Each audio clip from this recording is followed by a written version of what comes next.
अस्सलाम वालेकुम। उस्मानिया pathology lab से आप लोगों के सामने एक बार फिर से हाजिर हुआ हूँ। आज हम लोग बात करेंगे कुछ मेडिकल टर्मिनोलॉजीज़ पर। उन टर्मिनोलॉजीज़ में अक्सर हमारे पास जो हमारे प्रोफेशनल्स हैं वो भी कंफ्यूज रहते हैं कि ये टर्मिनोलॉजी किस लिए यूज़ होती है।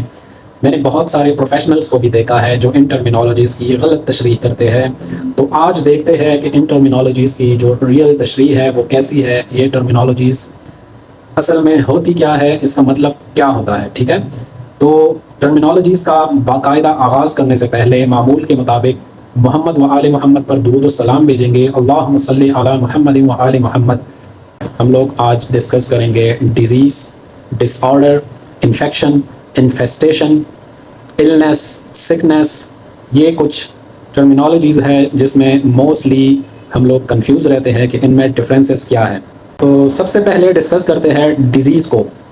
डिज़ीज़ हमारे पास वो मेडिकल कंडीशन है जिसमें इंसान को, चाहे वो पेशेंट हो या प्रोफेशनल हो, जिसमें आपको एक नॉन फैक्ट्स एंड फिगर्स का पता हो, जिसमें आपको नॉन फैक्ट्स एंड फिगर्स का पता हो कि ये डिज़ीज़ फ़लाँ चीज़ में, फ़लाँ ऑर्गेनिज़म्स की वजह से, फ़लाँ केमिकल की वजह से, फ़लाँ हार्मोन की वजह से, फ़लाँ किसी भी ऐसे चीज़ की वजह से जो मेडिकली आप में डिस्टर्बेंस क्रिएट कर सकती है या करती है, उसकी अप एंड डाउन की वजह से आप लोगों में जो कंडीशन डेवलप हो जाती है उसको डिजीज़ कहा जाता है। फॉर एग्जांपल हमारे पास मलेरिया है जिसकी हमें रीज़न का पता है कि ये प्लाज्मोडियम की वजह से लगता है, हमारे आरबीसीज़ को टारगेट करता है, हमारे लिवर को टारगेट करता है। उसके बाद अगर सेरेब्रल मलेरिया हो तो हमारे सेरेब्रल सिस्टम को डिस्टर्ब करता है। उसके बाद अगर बहुत ज़्यादा आगे चली जाए बात तो किडनीज़ को भी डिस्टर्ब कर सकता है।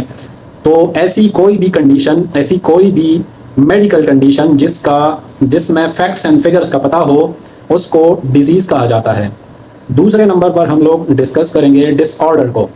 डिसऑर्डर भी वो मेडिकल कंडीशन है जिसमें डिस्टर्बेंस बंदे को हो जाती है, लेकिन उसका जो फैक्ट एंड फिगर है वो मालूम ना हो कि ये डिस्टर्बेंस जो है ये किस वजह से हमें हो चुकी है। ये एक छोटी सी डिफरेंस है। उम्मीद है आप लोग इस चीज़ को नहीं भूलेंगे कि डिजीज़ और डिसऑर्डर में क्या फ़र्क है। डिसऑर्डर की एग्जांपल हमारे पास डिप्रेशन है। डिप्रेशन आपको मोस्टली आपको पता नहीं होता कि डिप्रेशन मुझे किस वजह से है। डिप्रेशन आपको हज़ारों वजूहात की वजह से हो सकती है। एक नॉन फैक्ट एंड फिगर इसका अभी तक किसी को भी मालूम नहीं है कि ये बंदा जो डिप्रेस्ड है ये किस वजह से डिप्रेस्ड है। वो किसी भी वजह से डिप्रेस्ड हो सकता है। हालांकि मलेरिया के केस में, डेंगू के केस में, रेबीज़ के केस में, हेपेटाइटिस के केस में आपको, या शुगर के केस में, ब्लड शुगर के केस में आपको फैक्ट्स का भी पता होता है, फिगर्स का भी पता होता है, आपको जो है ऑर्गेनिज्म का भी पता होता है, आपको उस ऑर्गन का भी पता होता है कि किस ऑर्गन में डिस्टर्बेंस है। तो डिजीज़ और डिसऑर्डर में ये एक छोटी सी डिफरेंस है। डिसऑर्डर में आपको किसी भी फैक्ट का पता नहीं होता, किसी भी रीज़न का पता नहीं होता, किसी भी फिगर का पता नहीं होता, और डिज़ीज़ में इन सारी चीज़ों का इंसान को मालूम हो जाता है कि मुझे ये वाली डिज़ीज़ फ़लाँ चीज़ की वजह से हो चुकी है या हो गई है। ठीक है, इसके बाद जो हमारे पास तीसरी एक टर्मिनोलॉजी है जो मोस्टली हम लोग सुनते हैं कि फ़लाँ बंदे को इन्फेक्शन हो चुका है। इन्फेक्शन मोस्टली गले का होता है, चेस्ट का होता है, आपके पास यूरोजेनिटल ट्रैक्ट में हो सकता है, आप लोगों के पास मैदे में हो सकता है, आप लोगों के पास आंतों में हो सकता है, आप लोगों के कानों में इन्फेक्शन हो सकता है, आप लोगों की आंखों में। जितने भी हमारे पास ये ऑर्गन्स है जहाँ पर बैक्टीरिया आसानी से जा सकता है, आपके ब्रेन को भी इन्फेक्शन हो सकता है जिसको इंसेफेलाइटिस बोलते हैं। नेसीरिया मेनिंजाइटिस हमारे पास एक बैक्टीरिया है जो आपके ब्रेन में जो मेनिंजेस है उनमें इन्फेक्शन कॉज करती है। सो इन्फेक्शन जो है उस मेडिकल कंडीशन को कहते हैं जिसमें पैथोजेंस मस्ट इन्वॉल्व हो। पैथोजेंस की इन्वॉल्वमेंट के अलावा आपको इन्फेक्शन हो ही नहीं सकती।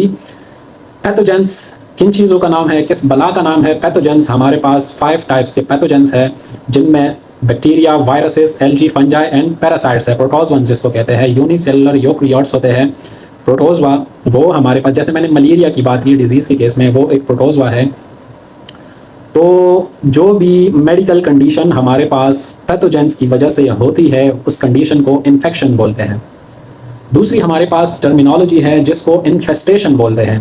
इन्फेस्टेशन जो टर्मिनोलॉजी है ये उस कंडीशन को बोलते हैं कि जब कोई पैथोजन आप पर अटैक करता है और हमारी बॉडी उस पैथोजन के अगेंस्ट रिस्पॉन्स कर लेती है और हमारे मोस्टली हमारे सरफेसेस पर, मोस्टली हमारे स्किन पर उसके असरात ज़ाहिर होना शुरू हो जाते हैं, रैशेस की सूरत में, पिंपल्स की सूरत में, लेजन्स की सूरत में। तो वो रैशेस, पिंपल्स या फिर लेजन्स जो है वो इन्फेस्टेशन कहलाती है। इसके बाद हम लोग आते हैं इलनेस की तरफ। इलनेस हमारे पास ये भी डिजीज़ ही होती है, लेकिन ये डिजीज़ जो है इसको प्रोफेशनल्स डिसाइड नहीं करते। इलनेस को मोस्टली पेशेंट खुद से ही अपने माइंड में एक कंडीशन बना लेता है कि भाई मुझे वो फ़लाँ डिजीज़ है, शायद मुझे ये डिजीज़ है, शायद मुझे वो डिजीज़ है। एक पेशेंट जब बीमार हो जाता है तो वो अपने ही माइंड में कुछ बातें सोचने लगता है और समझता है कि मुझे फ़लाँ बीमारी है, मुझे फ़लाँ बीमारी है। तो वो खुद ही ये नाम दे देता है कि मुझे कोई डिजीज़ है। पेशेंट की तरफ से जो टर्मिनोलॉजी एक डिजीज़ के लिए मुख्तस होती है उस कंडीशन को इलनेस कहते हैं, ठीक है। ये प्रोफेशनल की तरफ से नहीं है। प्रोफेशनल उस कंडीशन को मे बी डिसऑर्डर का नाम दे, प्रोफेशनल उस कंडीशन को मे बी डिजीज़ का नाम दे, लेकिन पेशेंट खुद से ही जिस मेडिकल कंडीशन को खुद से ही कोई नाम दे दे उसको कहते हैं इलनेस। एक होती है सिकनेस।